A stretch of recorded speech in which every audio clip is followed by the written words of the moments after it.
Hello guys, welcome आपका अपने YouTube channel excellent coaching centre में। आज की इस वीडियो में हम बात करेंगे क्लास 9th इकोनॉमी का चैप्टर नंबर 2 मानव संसाधन के रूप में लोग। जो संसाधन के रूप में लोग है, इस चैप्टर के जो मोस्ट इम्पोर्टेंट क्वेश्चंस जो इस पर पेपर में आने की पूरी पूरी संभावना है, जिस क्वेश्चंस के आने की बहुत ही ज़्यादा चांसेस है, इन क्वेश्चंस के बारे में डिस्कशन करेंगे आज हम। और मैं आशा करता हूँ इस वीडियो को आप पूरा देखेंगे ताकि आप लोगों के मार्क्स अच्छे आए और ये क्वेश्चंस आपके पेपर पॉइंट ऑफ व्यू से बहुत ही ज्यादा इम्पोर्टेंट है। ठीक है, तो अब स्टार्ट करते हैं question number first, chapter number 2 start करने जा रहे हैं। ठीक है, देखो क्वेश्चन क्या कह रहा है। निम्न में से कौन सा भारतीय अर्थव्यवस्था का सबसे अधिक श्रम अवशोषित करने वाला क्षेत्र, यानी कि सबसे ज्यादा श्रम कहाँ पर लगता है, कौन से क्षेत्र में सबसे ज्यादा श्रम लगता है? तो ऑप्शन नंबर ए प्राथमिक क्षेत्र, बी द्वितीय क्षेत्र, तृतीय क्षेत्र और सी माध्यमिक क्षेत्र। माध्यमिक क्षेत्र को दूसरे नाम से द्वितीय क्षेत्र भी कहते हैं, ध्यान रखिएगा। तीसरा निजी क्षेत्र। तो इसका राइट आंसर क्या आ जाएगा? ए प्राथमिक क्षेत्र। ठीक है, अगले क्वेश्चन की ओर बढ़ते हैं। दूसरा क्वेश्चन है निम्नलिखित में से कौन सा प्राथमिक क्षेत्र में शामिल है, यानी कि आपको बताना है ऐसा कौन सा नीचे दिए हुए ऑप्शन कौन सा है जो प्राथमिक क्षेत्र में क्या हो रहा है, शामिल हो रहा है। तो देखो ऑप्शन नंबर ए विनिर्माण। विनिर्माण क्या होता है? यानी किसी भी चीज का दोबारा से निर्माण करना विनिर्माण कहलाता है। और पर्यटक क्या होता है? घूमने वाला। तो ये तृतीय क्षेत्र में आ जाता है, ये द्वितीय क्षेत्र में आता है। वानिकी। वानिकी क्या आता है? फॉरेस्ट्री, यानी कि जैसे पेड़ों जंगलों से लकड़ी काटना, फल तोड़ना जंगलों से, ये सारी चीजें करना। तो इसका राइट ऑप्शन क्या हो जाएगा? है इसका राइट ऑप्शन हो जाएगा सी। क्या हो जाएगा इसका राइट ऑप्शन? सी हो जाएगा। ठीक है, ऐसे ही आगे बढ़ते हैं हम तीसरे क्वेश्चन की ओर। तो देखिए तीसरा क्वेश्चन क्या कह रहा है। क्वेश्चन तीसरा कह रहा है कि निम्नलिखित में से कौन सा तृतीय क्षेत्र में शामिल होगा। आप देखो पहले क्वेश्चन में बोला था द्वितीय क्षेत्र, आप कह रहा है तृतीय क्षेत्र। तो कौन सा क्षेत्र है? पहला मत्स्य पालन। मत्स्य पालन प्राथमिक क्षेत्र में आता है। अब व्यापार आ जाता है तृतीय क्षेत्र में, है ना। आप किसी भी चीज का व्यापार कर रहे हो, है ना, किसी भी चीज का यानी चीज का व्यापार करो तो क्या कहलाता है? व्यापार। तृतीय क्षेत्र में आ जाएगा ये। और ये खनन आता है किसमें? द्वितीय क्षेत्र में। अभी हो गया स्वास्थ्य किसमें आ जाता है? अभी हेल्थ फैसिलिटी, ये थर्ड सेक्टर में आ जाता है, स्वास्थ्य वाली चीजें। लेकिन अब यहाँ पर समझने वाली बात यह है कि जो क्वेश्चन में क्या कह रहा है, कौन से तृतीय क्षेत्र में शामिल होगी। अब ये व्यापार, किसी भी चीज का व्यापार करोगे तो ये तृतीय क्षेत्र में ये चीज शामिल होगा। ठीक है, स्वास्थ्य नहीं शामिल होगा। अगर यहाँ पर स्वास्थ्य की जगह पर फैसिलिटी मतलब ये आ जाता कि कोई हॉस्पिटल आ जाता या डॉक्टर काम करना आ जाता तो इसका आंसर हमारा ये ठीक था। लेकिन बेसिकली हमारा इसमें ये भी आंसर इसका सही होगा। आगे बढ़ते हैं क्वेश्चन नंबर 4 की ओर। निम्नलिखित में से कौन से द्वितीय क्षेत्र में शामिल होगा, यानी ऐसा कौन सा क्षेत्र है जो कौन से क्षेत्र में शामिल होगा? द्वितीय क्षेत्र में। बताइए, आप हमें आंसर कमेंट कर सकते हैं, कमेंट करके बताइए। देखिए ऑप्शन नंबर ए क्या कह रहा है? कुक्कुट पालन, यानी कि कुक्कुट पालन मतलब कुत्ते को पालना, ये तो प्राथमिक क्षेत्र में पालने वाली चीज है। अब विनिर्माण मैंने बताया ना द्वितीय क्षेत्र में आता है, यानी कि किसी भी चीज का निर्माण करना, दोबारा से निर्माण करना। अभी परिवहन तृतीय क्षेत्र में आता है, तब खनन करना भी प्राथमिक क्षेत्र में। तो इसका राइट ऑप्शन क्या हो जाएगा? बी हो जाएगा, यानी कि विनिर्माण। यहाँ तक समझ में आ गया। अब हम बढ़ते हैं आगे फोर्थ क्वेश्चन की ओर। फोर्थ क्वेश्चन कह रहा है कि मानव पूंजी में निवेश के माध्यम से किया जा सकता है। अब मानव पूंजी में निवेश के माध्यम से क्या किया जा सकता है? आप बताइए क्या क्या कर सकते हैं मानव पूंजी में निवेश। तो देखो ऑप्शन नंबर ए क्या दे रखा है आप लोगों को? ऑप्शन नंबर में ए दे रखा है शिक्षा। ऑप्शन नंबर ए क्या दे रखा है? शिक्षा दे रखा है। ऑप्शन नंबर बी दे रखा है प्रशिक्षण। तीसरा चिकित्सा देखभाल और डी है तीनों। अब एक बात बताओ, आप मानव पूंजी के अच्छा मानव पूंजी बनाना चाहते हैं तो उसके लिए आपको क्या करना पड़ेगा? उसके लिए आपको उसको शिक्षा भी देना पड़ेगा, प्रशिक्षण भी देना पड़ेगा, उसकी स्वास्थ्य का देखभाल भी करना पड़ेगा। तो ये तीनों राइट आंसर है और तीनों किसमें दिखते हैं? जोड़ते में। तो इसका राइट आंसर क्या हो जाएगा? डी हो जाएगा। ठीक है, ऐसे आगे बढ़ते हैं क्वेश्चन नंबर 6 की ओर।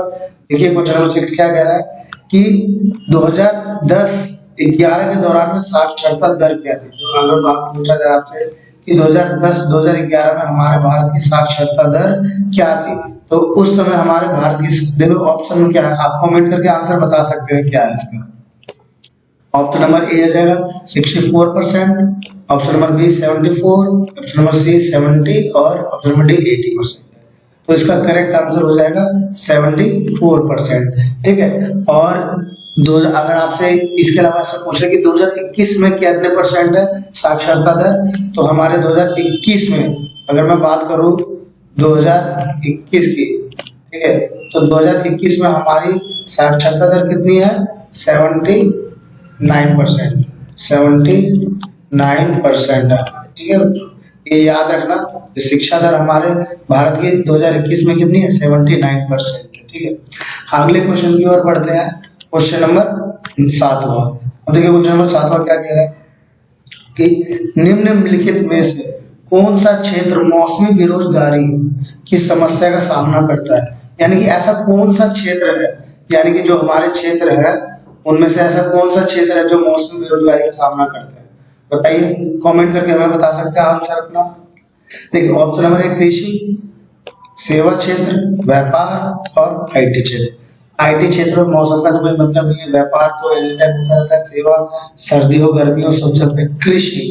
कृषि में हमें ज्यादातर बेरोजगारी मौसमी बेरोजगारी देखने को मिलता है। ठीक है, तो आप क्वेश्चन नंबर 8 की ओर बढ़ते हैं। ठीक है, 8 क्वेश्चन नंबर ये, हाँ क्वेश्चन नंबर 8 क्या कह रहा है कि शिशु मृत्यु दर 1 वर्ष से कम उम्र के बच्चों की मृत्यु 1 वर्ष या 1 वर्ष से कम या 1 वर्ष का हो तो भी तो चल सकता है ना। तो यही कहना चाह रहा है कि भाई 1 वर्ष से कम, और दूसरा क्या हो सकता है, तो हो सकता है 1 वर्ष। यदि कोई व्यक्ति 1 वर्ष के दौरान में ही मर जाता है या 1 वर्ष से कम में मर जाता है तो हम उसको कह सकते हैं शिशु मृत्यु दर। अगला क्वेश्चन देखते हैं, क्वेश्चन नंबर 9। कार्य बल में 15 वर्ष से कितने वर्ष तक हम उसमें कार्य बल की जनसंख्या में कितने वर्ष से कितना वर्ष के लोग आते हैं, तो इसके अंदर में देखो ऑप्शन नंबर 1, अच्छा सॉरी यहाँ पर टाइपिंग मिस्टेक हो गई, टाइप नहीं हो पाया, यह है 59। ठीक है, 59 है ये। ऑप्शन नंबर 59, बी 62 और डी 60 एंड उसका डी क्या हो जाएगा 65। तो इसका जो राइट आंसर है वो है ए, यानी 59 ईयर। ठीक है, जो जनसंख्या के कार्यबल होता है वो 15 वर्ष से शुरू होता है और कब खत्म होता है 59 पर खत्म हो जाता है। ठीक है, अगला क्वेश्चन देखते हैं क्या है। प्रति 1000 पुरुषों पर महिलाओं की संख्या का तात्पर्य क्या है, यानी प्रति 1000 पुरुषों पर महिलाओं की संख्या का मतलब क्या है, व्हाट इज द मीनिंग क्या है इसका, जो प्रति 1000 पर महिलाओं की संख्या, इसका मतलब क्या है। देखो ऑप्शन नंबर ए लिंग अनुपात, ऑप्शन नंबर बी साक्षरता दर, ऑप्शन नंबर सी शिशु मृत्यु दर और ऑप्शन नंबर डी जन्म दर। अब देखिए समझने वाली बात है, लिंग अनुपात का मतलब क्या होता है कि पुरुषों पर कितनी महिलाएं हैं, और यहाँ पर भी यही कहा जा रहा है प्रति 1000 पुरुषों पर महिलाओं की संख्या, तो उसका करेक्ट आंसर क्या हो जाएगा, ए हो जाएगा। ठीक है, आ जाओ क्वेश्चन आगे बढ़ते हैं हम।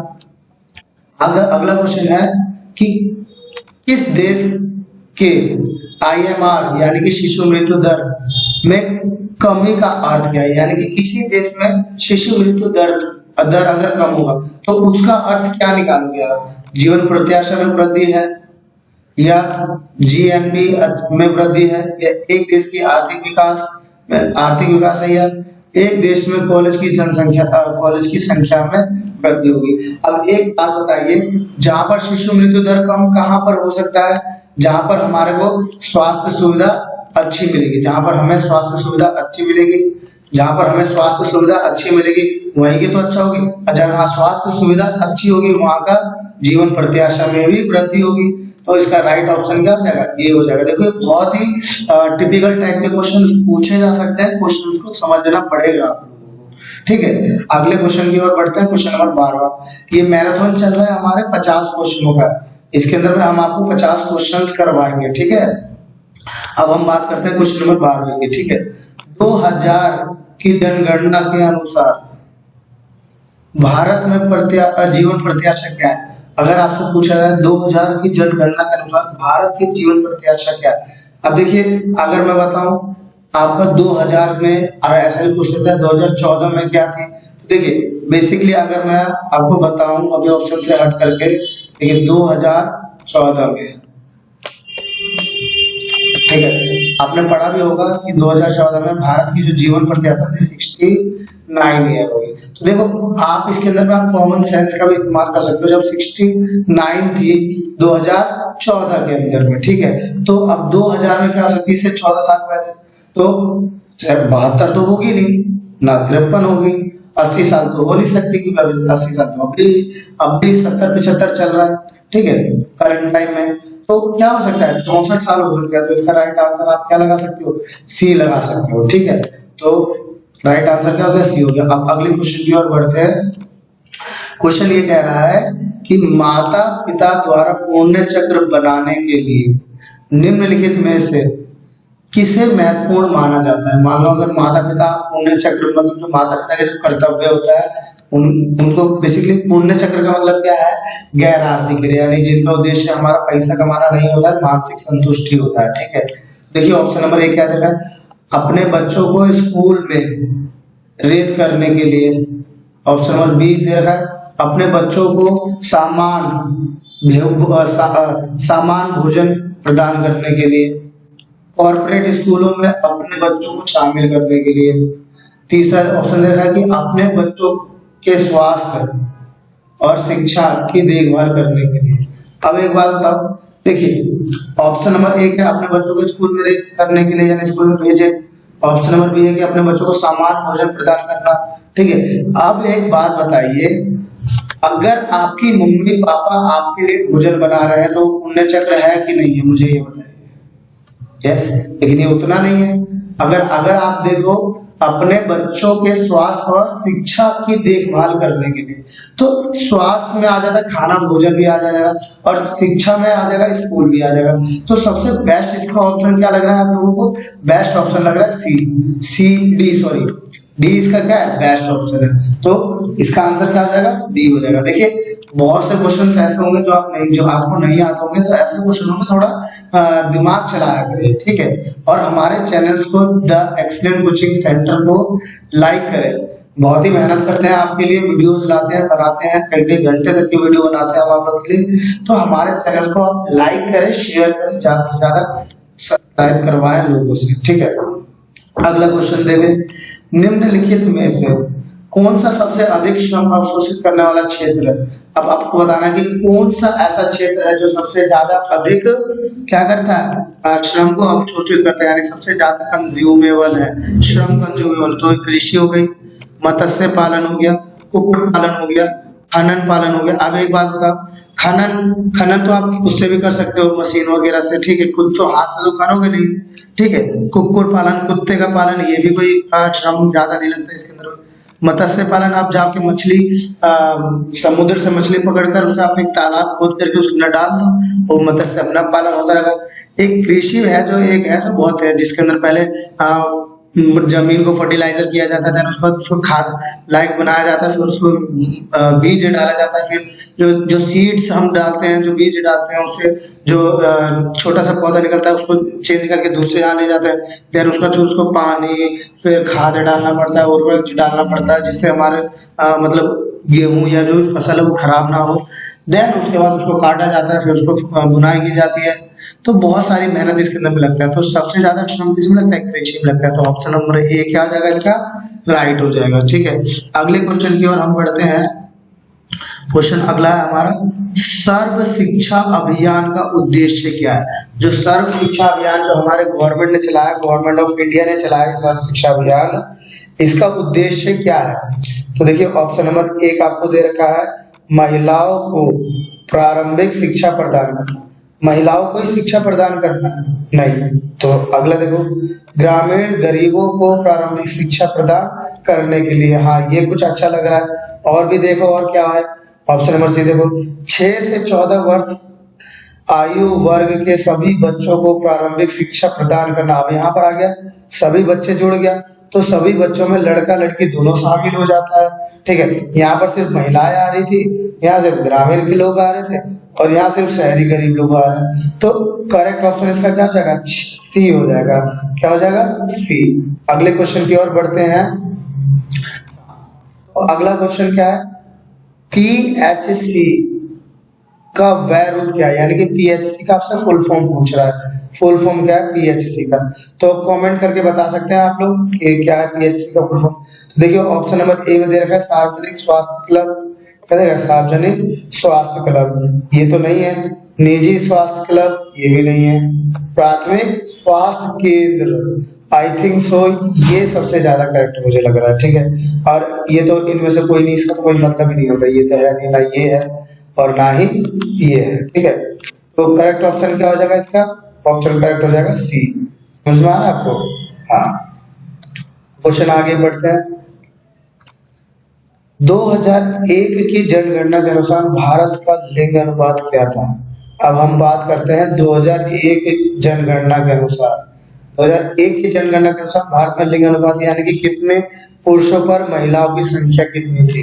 यानी ऑप्शन नंबर 1 1000 पुरुषों पर 1921 महिलाएं, ऑप्शन नंबर 2 1000 महिलाओं पर 930 महिलाएं, ऑप्शन नंबर सी 1000 महिलाओं पर 928 महिला, ऑप्शन नंबर डी 1000 महिलाओं पर 933 महिला। अब देखिए ये है 930, ये तो 2011 की जनगणना के अनुसार है, और ये चल रहा है जो चल रहा है अभी हमारा चल रहा है 2019 20 21 के अनुसार चल रहा है ये। और ये जो था 221 ये हमारा इससे पहले का था। तो फिर आप बताइए क्या इसका आंसर लग रहा है, बताइए। ये तो हमारा 2000 उसमें है, तो इसका करेक्ट आंसर क्या हो जाएगा? सी हो जाएगा। क्या हो जाएगा करेक्ट आंसर? सी हो जाएगा। 928 बोले तो 928 महिलाएं थी 1000 पुरुषों पर, ठीक है। देखिए अगर आपको हमारा वीडियो अच्छा लग रहा है और हमारा पढ़ाने का स्टाइल अच्छा लग रहा है तो आप इस नंबर पर मुझे कांटेक्ट या व्हाट्सएप भी कर सकते हो हमसे पढ़ने के लिए, ठीक है। और हम अपनी तरफ से पूरा प्रयास करेंगे कि आप अपने स्कूल के टॉपर्स निकले। अब हमारा मोटिव टॉपर्स बनाना नहीं होता है, हमारा मोटिव होता है आप लोगों को ज्ञान प्रदान करना। क्योंकि देखिए टॉपर आप बन जाओगे, अब तक टॉपर बनने के बाद कोई वैल्यू होगी आपकी। मानो आपको गवर्नमेंट एग्जाम देना है तो गवर्नमेंट एग्जाम कब दे पाओगे? गवर्नमेंट एग्जाम में नंबर की कोई वैल्यू थोड़ी ना है। गवर्नमेंट एग्जाम में किसकी वैल्यू है? नॉलेज की वैल्यू है। और नॉलेज कब मिलेगा? जब आप टॉपर्स के लिए पढ़ोगे, लेकिन नॉलेज प्राप्त करने के लिए, तो आपको बनोगे। तो आपको बेसिकली हमें यहाँ पर आपको जो पढ़ना है टॉपर ही बनने के पर्पस नहीं, आगे चल के सरकारी नौकरी का भी एग्जाम दे रहा है उस पर्पस से भी हमें पढ़ना है। और आपको मैं बता दूं उन कॉम्पिटिटिव एग्जाम में भी यही एमसीक्यू टाइप के क्वेश्चन ही पूछा जाता है। तो ज्यादा से ज्यादा आप हमारे चैनल को सब्सक्राइब करवाएं और शेयर करवाएं, ठीक है। क्योंकि पढ़ाई नहीं तो कुछ भी नहीं, ठीक है। चलो क्वेश्चन की ओर बढ़ते हैं। आप क्वेश्चन नंबर 18 कह रहा है कि यदि किसी व्यक्ति को वर्ष के कुछ महीने के दौरान नौकरी नहीं मिल पाती है, देखो ध्यान से समझिए, किसी व्यक्ति को वर्ष के कुछ महीने के दौरान नौकरी नहीं मिल पाती है तो ये किस प्रकार की बेरोजगारी में आती है? यानी कि कुछ महीने के बाद नहीं मिले, यानी कि थोड़ा बहुत तो बेरोजगारी मिल ही रही है, यानी कुछ महीने तो बेरोजगारी मिल रही है, तो संरचनात्मक तो बेरोजगार होगा नहीं, ना तो चक्रीय बेरोजगार होगा। ये इसमें से कोई सा भी तो ये मतलब नहीं होता। इसका आंसर क्या हो जाएगा? राइट आंसर है मौसमी बेरोजगारी हो जाएगी। तो इसका ऑप्शन है। यहाँ तक समझ में आ गया?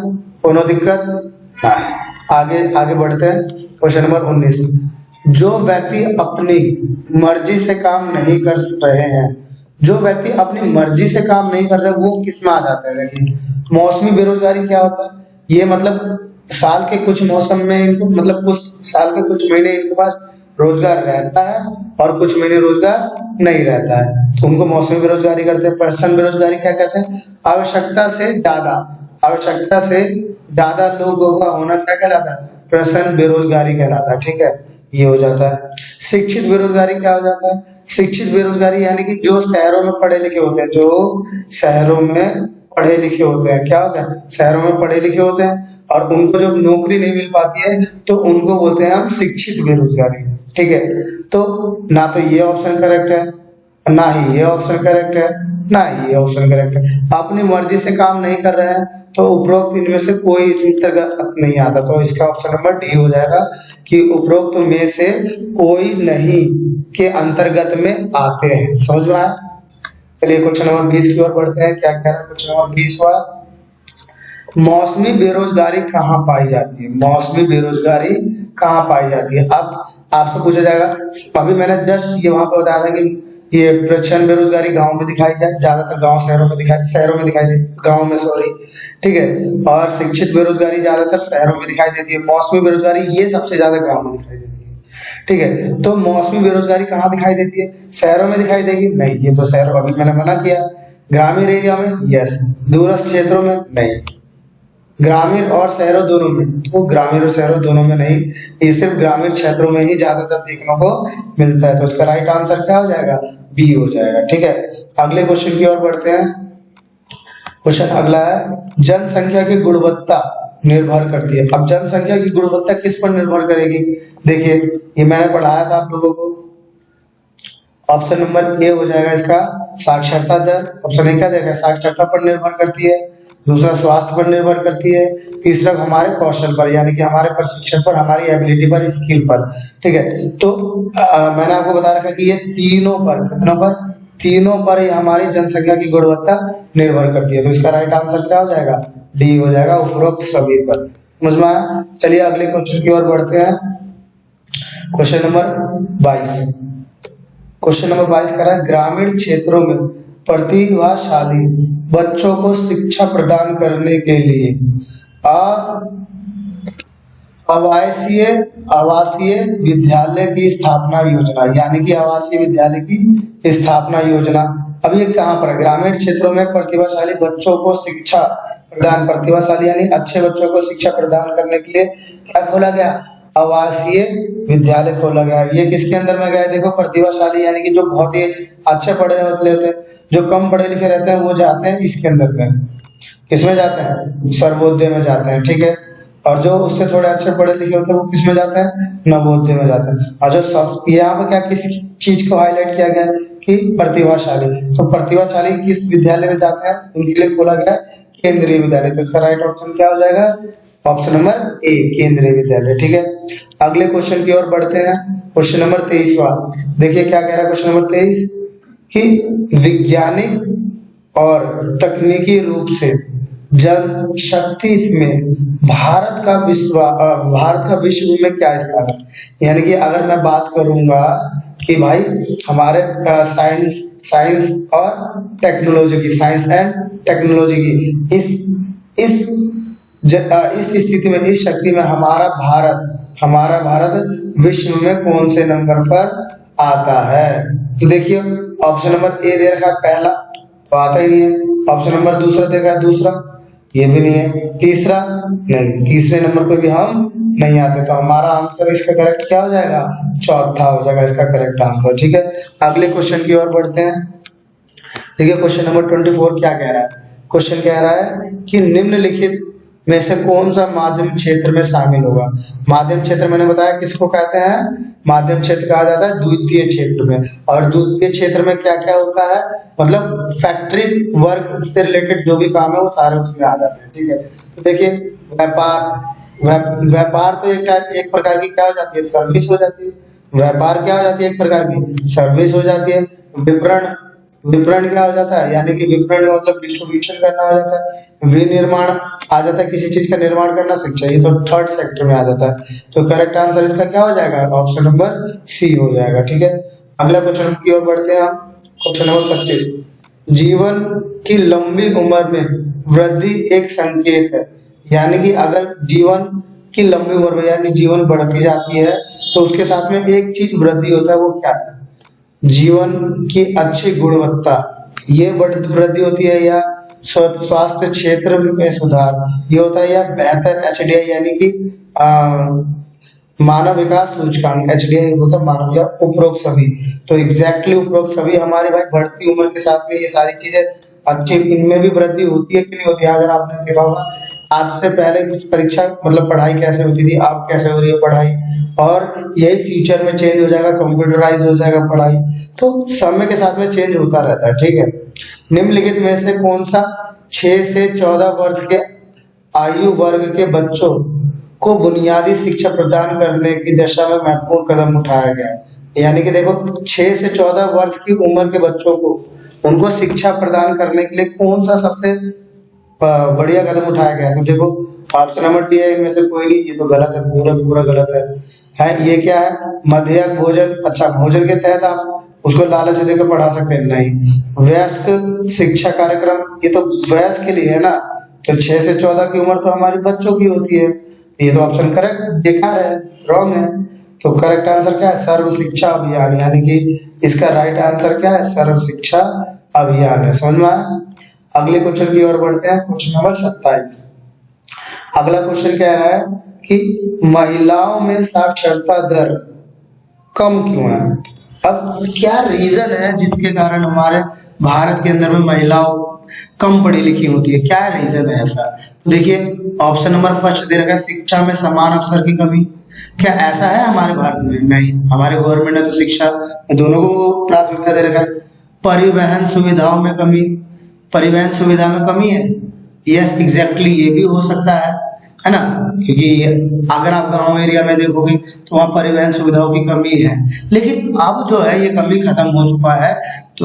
तो मुझे नहीं लगता है कि ऑप्शन नंबर बी इसका करेक्ट होगा। ठीक है, अब अगला सी का है, बुनियादी ढांचे में कमी। बुनियादी ढांचे मतलब फंडामेंटल स्ट्रक्चर में कमी, लैक ऑफ फंडामेंटल स्ट्रक्चर। आय की कमी, आय की कमी तो ऐसा हो ही नहीं, जब लड़के को पढ़ा सकते हैं तो लड़की को भी तो पढ़ा ही सकते हैं। तो इसका जो करेक्ट आंसर जहां तक मुझे लग रहा है वो सी है। क्या है करेक्ट आंसर? सी, बुनियादी ढांचे की कमी के कारण। समझ में आ गया? अगला क्वेश्चन बढ़ता है, अगले क्वेश्चन की ओर बढ़ते हैं। देखिए इकोनॉमिक्स चल रहा है हमारा, क्लास 9 का चल रहा है, और कौन है, मैं हूँ मिंटू सर। ठीक है, ये आपको पढ़ा रहे हैं। अगला देखिए क्वेश्चन नंबर 28, निम्नलिखित में से कौन सा 6 से 14 वर्ष के आयु के वर्ग के बच्चों को बुनियादी शिक्षा प्रदान करने में महत्वपूर्ण कदम उठाया गया? ये जस्ट मैंने अभी बताया, तो कमेंट करके बताइए क्या इसका आंसर। राइट आंसर है ए, सर्व शिक्षा अभियान। ठीक है, अगले क्वेश्चन की ओर हम बढ़ते हैं। क्या है अगला क्वेश्चन? थोड़ा मैं इसका हाईलाइट करने का कलर चेंज कर देता हूँ, बहुत देर से यही इस्तेमाल कर रहा हूँ। ठीक है, प्रचंड बेरोजगारी तब होती है, प्रचंड बेरोजगारी तब होती है जब एक फार्म पर काम करने वाले व्यक्तियों की जनसंख्या, मतलब व्यक्तियों की संख्या क्या होती है, अधिक होती है। व्यक्तियों काम करने वाले व्यक्तियों की संख्या होती है। ठीक है, अब बेरोजगारी कैसा प्रश्न है वो भी, तो देखो केवल क्या आवश्यकता, ये इसका करेक्ट आंसर नहीं, आवश्यकता से अधिक ये हो सकता है। यस, यही है प्रचंड बेरोजगारी का डेफिनेशंस भी है, और ये यहाँ पर फिट भी होता है, क्योंकि प्रचंड बेरोजगारी का मतलब ही क्या होता है, आवश्यकता से अधिक लोगों का काम करना। ठीक है, अब हम आगे बढ़ते हैं क्वेश्चन नंबर 30 की ओर, जो कह रहा है भारत में 4 राज्यों के किस समूह में सबसे अधिक मेडिकल कॉलेज है, यानी कि ऐसा कौन सा 4 राज्य है जहां पर सबसे अधिक मेडिकल कॉलेज आपको देखने को मिलेंगे? तो देखिए ऑप्शन नंबर ए देखा है, Andhra Pradesh, Karnataka, Maharashtra, Tamil Nadu. Option number B दे रखा है बिहार, बंगाल, यूपी, हरियाणा। ठीक है, ये दे रखा है। ऑप्शन नंबर सी दे रखा है आंध्र प्रदेश, केरल का, आंध्र प्रदेश, केरल, कर्नाटक, तमिलनाडु, और यहाँ दे रखा है आंध्र प्रदेश, कर्नाटक, केरल, गोवा। अब देखिए मैं आपको एक तरीका बता देता हूँ। देखिए जो हमारा मैप में जो हमारे भारत का नक्शा बनता है वो नीचे का कुछ ऐसा ही बनता है। तो इसको पहले, इन सबको हम पहले क्या बोलते थे, पहले इन पूरा जो दक्षिण एरिया इनको पूरा हम मद्रास के नाम से जानते थे। किस नाम से जानते थे? मद्रास के नाम से जानते थे। और पुराना मद्रास आज का आंध्र प्रदेश है, केरल है, कर्नाटक है और तमिलनाडु। देखो तमिलनाडु यहाँ है, कर्नाटक यहाँ है, और सॉरी केरल यहाँ पर है, और उसके बाद आंध्र प्रदेश का है यहाँ पर है, और उसके बाद कर्नाटक का है इस एरिया में आ रहा है। ये पूरा पुराना मद्रास है, जो कि अब क्या बन चुका है, अब बन चुका है हमारा आंध्र प्रदेश, केरल, कर्नाटक और तमिलनाडु। तो इसका करेक्ट आंसर 4 राज्य पता करना हो तो ये है ऑप्शन नंबर सी, आंध्र प्रदेश, केरल और कर्नाटक, तमिलनाडु। ठीक है, यहाँ तक समझ में आ गया। क्वेश्चन नंबर 31 की ओर बढ़ते हैं। क्या कह रहा है क्वेश्चन नंबर 31? प्रचंड बेरोजगारी का पता लगाया जा सकता है। कैसे पता लगाया जा सकता है प्रचंड बेरोजगारी का? ऑप्शन कमेंट करके आप आंसर बता रहे हो तो बता ही रहा हूँ, आप भी कमेंट करके हमें आंसर बताएं, अपने मत दें। ठीक है, देखिए ऑप्शन नंबर ए क्या है, ऑप्शन नंबर ए क्या कह रहा है बेटा, देखिए खनन व्यवस्था। क्या कह रहा है ऑप्शन नंबर ए? खनन गतिविधि। अब एक बात बताओ, खनन गतिविधि में आवश्यकता से अधिक लोगों का पता लगाया जा सकता है? नहीं पता है, इसमें पता हम नहीं लगा सकते। क्या सेवा में भी पता लगा सकते हैं? नहीं पता लगा सकते हैं। और कृषि में पता लगा सकते हैं कि नहीं लगा सकते? कमेंट करके जल्दी बताया मुझे इसका आंसर, मैं सुनना चाहता हूँ आपके कमेंट से आंसर चाहता हूँ मैं, ठीक है। तो देखिए ऑप्शन नंबर सी क्या है, कृषि। यस, कृषि में ही पता नहीं चलता है। जैसे मान लो अगर आप 5 लोग काम कर रहे हो एक खेत के अंदर में, तो सब ये समझ लो कि 5 कुंटल गेहूं निकल रहा है। अब मान लो 6-7 लोग काम करो तब पर भी उतना निकलेगा। क्यों? क्योंकि हमारे पास जो लैंड है, वो लैंड क्या है, जो लैंड है हमारे पास, जो खेत है वो हमारे पास सीमित है, समझ में आया? अब लोग हमने बढ़ा दिया तो इससे कौन सी बेरोजगारी फैलेगी? प्रचंड बेरोजगारी फैलेगी। तो उसका करेक्ट आंसर क्या है? सी हो जाएगा, ठीक है। आओ क्वेश्चन नंबर 32 की ओर बढ़ते हैं। तो क्वेश्चन नंबर 32 क्या है, यदि ग्रामीण क्षेत्रों में एक व्यक्ति को वर्ष के कुछ महीने के दौरान रोजगार नहीं मिलता है तो इसे किस प्रकार की बेरोजगारी में रखा जाएगा? रिपीटेड क्वेश्चन आ गया ये। इस क्वेश्चन का आंसर आप मुझे कमेंट करके बताएं, कौन सा बेरोजगारी में शामिल होगा, ठीक है, बताएं आंसर। देखिए मैंने बताया था, इसका दोबारा नहीं बताऊंगा, ये इसमें आ जाएगा, मौसमी बेरोजगारी में आ जाएगा, यानी साल के कुछ महीने में रोजगार में रहता है इनके पास और कुछ महीने में रोजगार नहीं रहता है, ठीक है। अब अगला क्वेश्चन है जो कि ये इंपॉर्टेंट क्वेश्चन है, इसको समझिएगा। घूस लेना एक, अब घूस लेना कौन सी गतिविधि है? एक मतलब आर्थिक गतिविधियां है, विपणन गतिविधियां है या गैर आर्थिक गतिविधियां है? क्या घूस लेना, घूस किस लिए लिया जाता है? काम ना करने वालों, आपने कोई गलती करा तो उस गलती को माफ करने के लिए पैसा लिया जाता है। अब यहाँ पर पैसा का नाम आ गया तो वो गतिविधि में इसमें आर्थिक गतिविधि में शामिल होगा? नहीं होगा, क्योंकि आर्थिक गतिविधि में हम उन्हीं को शामिल करते हैं जो किसी चीज का हम उत्पादन करके उनसे हम पैसा कमाते हैं, ठीक है। तो ये तो हमारा जो घूस लेना हो गया, ये तो वन साइड हो गया, है ना, एक तरफ से पैसा है, दूसरी तरफ से आपने उसके बदले में उसे कुछ दिया नहीं। तो इसका करेक्ट आंसर हो जाएगा डी, उपरोक्त में से कोई नहीं, ठीक है। क्वेश्चन 34 की ओर बढ़ते हैं। क्या कह रहा है, वीडियो को लाइक करें, शेयर करें, सब्सक्राइब करें। देखिए निम्नलिखित में से कौन सा एक आर्थिक गतिविधि नहीं है? ऐसी कौन सी आपको नीचे दी हुई है जो एक आर्थिक गतिविधि है ही नहीं, बिल्कुल ही नहीं है, ठीक है। तो बैंकिंग है, आर्थिक गतिविधि है। शिक्षण, मान लो किसी चीज की आपको ट्रेनिंग देना, जैसे जिम के अंदर जिम ट्रेनर आपने सुना हो, तो ये भी आर्थिक गतिविधि है। डेयरी, खेती, ये भी आर्थिक, आप दूध बेच रहे हो या खेती कर रहे हो तो पैसा कमाने के उद्देश्य तो कर रहे हो। अगला है ऑप्शन नंबर डी, स्वयं के उपभोग के लिए खेती, यानी आप खेती कर रहे हो बेचने के लिए नहीं, खुद का उपभोग करने के लिए, यानी कि उसको खुद खाने के लिए उपभोग कर रहे हो। तो इसका करेक्ट आंसर क्या हो जाएगा? डी करेक्ट इसका आंसर हो जाएगा, ठीक है। अगले क्वेश्चन की ओर बढ़ते हैं। क्या है, भारत को किस क्षेत्र में अधिकतम रोजगार अवसर बढ़ाने चाहिए? यानी कि भारत का ऐसा कौन सा क्षेत्र है जिसमें सबसे अधिक रोजगार बढ़ाना चाहिए? देखिए औद्योगिक क्षेत्र हो गया, औद्योगिक क्षेत्र में सबसे कम रोजगारी देखने को मिलती है ना। कृषि क्षेत्र में सबसे ज्यादा रोजगारी क्षेत्र देखने को मिलती है। गैर कृषि यानी कि तृतीय क्षेत्र वाले में हमें अच्छी खासी दिख जाती है, इनमें भी हमें अच्छी खासी दिख जाती है। तो हमें सबसे ज्यादा किसमें मतलब बढ़ाना चाहिए? औद्योगिक क्षेत्र में, यानी उद्योग ज्यादा से ज्यादा इसमें हमें डलवाना चाहिए भारत के अंदर में, जिससे हमारे भारत का क्या होगा? विकास होगा, ठीक है। अगला क्वेश्चन आ जाता है कि पीएचसी का अर्थ क्या है? अभी हमने इससे पहले पढ़ा था कि पीएचसी का अर्थ क्या था? प्राथमिक स्वास्थ्य केंद्र। तो इसका भी करेक्ट आंसर क्या होगा? ऑप्शन नंबर सी होगा, प्राथमिक स्वास्थ्य केंद्र होगा, ठीक है। और बाकी तीनों के तीनों आंसर गलत है। अगले क्वेश्चन की ओर बढ़ते हैं कि जीवन लंबी में वृद्धि किसका सूचक है? देखिए यह भी क्वेश्चन मैंने बताया है, same to same repeated question आ गया है। तो इस क्वेश्चन को आप कमेंट करके बताएं, देखते हैं आपको कितना याद है ये क्वेश्चन, ठीक है। आइए, तो ऑप्शन नंबर ए, बी, सी दे रखा है, डी दे रखा है। तो इसका मैंने ऑप्शन नंबर आपको डी बताया था। उपरोक्त सभी ये सारी चीजें हमारे उम्र के साथ बढ़ती रहती है और हमें मिलता रहता है इसका। क्वेश्चन नंबर 38 देखें, एक संसाधन के रूप में लोग अपने को संदर्भित करता है, यानी अपने आप को किस चीज के लिए वो संदर्भित करता है? संसाधन के रूप में लोग में क्या? शैक्षिक कुशलता? नहीं, ये तो मतलब करता ही करता है, उत्पादक कौशल ये भी करता है। अब स्वास्थ्य कौशल ये करता है, ये भी करता है। अब ऑप्शन नंबर 20 दे रहा है उपरोक्त में से कोई नहीं। अब इसका मतलब ये थोड़ी ना है उपरोक्त में से कोई। संसाधन के रूप में लोग किसको संदर्भित करता है? कार्य बल को संदर्भित करता है। और उसके अंदर में देखिए ये तो एक अच्छा हो गया, एक अच्छा मानव पूंजी बनने के लिए, तो ये तो गलत है इसका, ये भी गलत है, ये भी गलत है इसका, क्योंकि ये तो एक तरीका है अच्छा मानव पूंजी बनने के लिए। ठीक है, इसका करेक्ट आंसर क्या है? इनमें से कोई नहीं होगा। इसका करेक्ट आंसर क्या होगा? इनमें से कोई नहीं होगा। ठीक है, अब अगला क्वेश्चन की ओर बढ़ते हैं हम। मैं इसका हाईलाइट चेंज कर देता हूँ।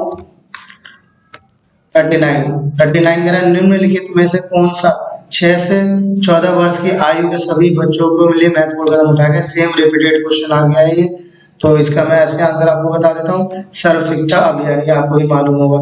अगला क्वेश्चन है मानव पूंजी में निवेश पर वह उपरोक्त सभी, अब बताया था इसका, है ना। ऐसे कुछ क्वेश्चन जो रिपीट आते रहेंगे उसका हम ऐसे टिक लगाते जाएंगे, आपको उसमें डिटेल में नहीं बताऊंगा। ठीक है, वीडियो लंबी हो जाती है। गृहिणियों की सेवाएं शामिल है। अभी जो गृहिणी की सेवाएं किसमें शामिल होती है बताओ? क्या जो घर की महिलाएं हमारे काम करती है, हमारे लिए रोटी बनाती है, कपड़े बनाती है, क्या वो राष्ट्रीय आय में शामिल होती है? नहीं। घरेलू आय में शामिल होती है? नहीं। घरेलू आय में शामिल होती है? नहीं। तो उपरोक्त में से कोई नहीं। जो हमारी गृहिणी सेवाएं हैं, जो हमारे घर की महिलाएं हमारे लिए करती है, वो किसी में शामिल नहीं होता है। समझ में आया यहाँ तक? अब हम देखते हैं क्वेश्चन नंबर 42। कह रहा है कि बाजार में किसी व्यक्ति द्वारा कमाई गई दो निर्धारक। अब व्यक्ति बाजार में जाता है तो किसी व्यक्ति द्वारा कमाई के दो निर्धारक क्या है? अब वो कब ज्यादा कमा सकता है बताओ?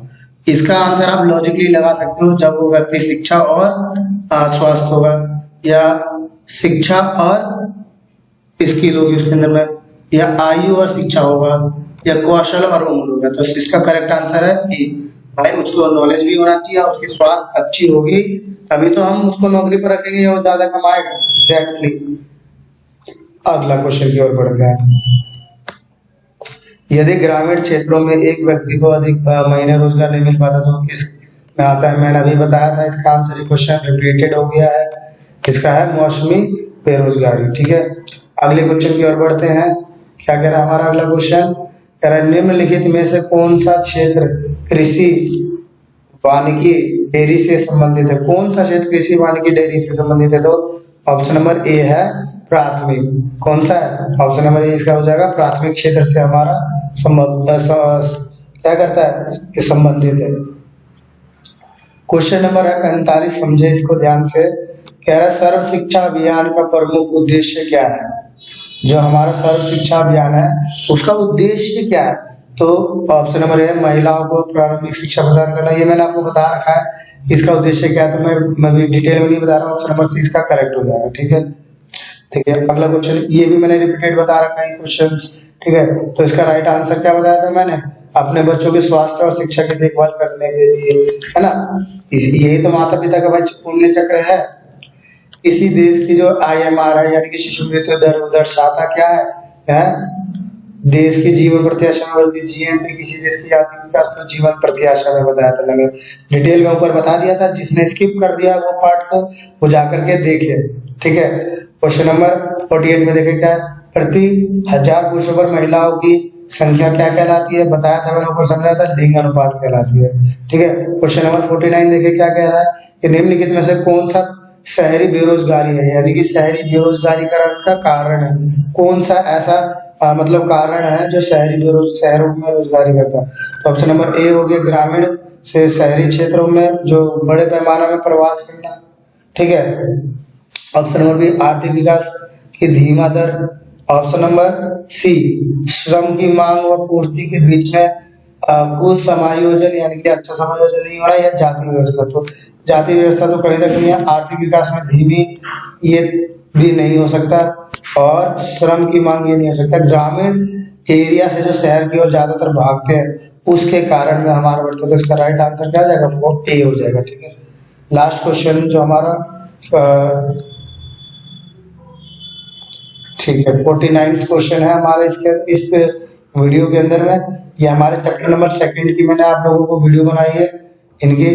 अब मैं आपका चैप्टर नंबर फर्स्ट के एमसीक्यू की वीडियोस बनाऊंगा और आपको ये हमारी वीडियोस कैसे लग रहे हैं, आपके पेपर में काम आएंगे नहीं आएंगे, ये सारी चीज़ आपको हमें कमेंट करके बताना है, ठीक है। और ये भी बताना है कि भैया हमने आपके चैनल को सब्सक्राइब कर दिया है, शेयर कर दिया है और आपके वीडियोस को लाइक कर दिया है। देखिए यार, लाइक करते रहे, हमारा वो हमें मोटिवेशन मिलता है। ये हमारे कोचिंग का वो है लोगो, ठीक है। यही बहुत जल्दी भी यूट्यूब पर अपलोड होने वाला है वीडियो, इसको देखना है, ठीक। तो कैसा लगा आपको ये वीडियो? आई होप आपको ये वीडियो अच्छा लगा हो। इसी के साथ हम अगले वीडियो में मिलते हैं। जय हिंद, जय भारत।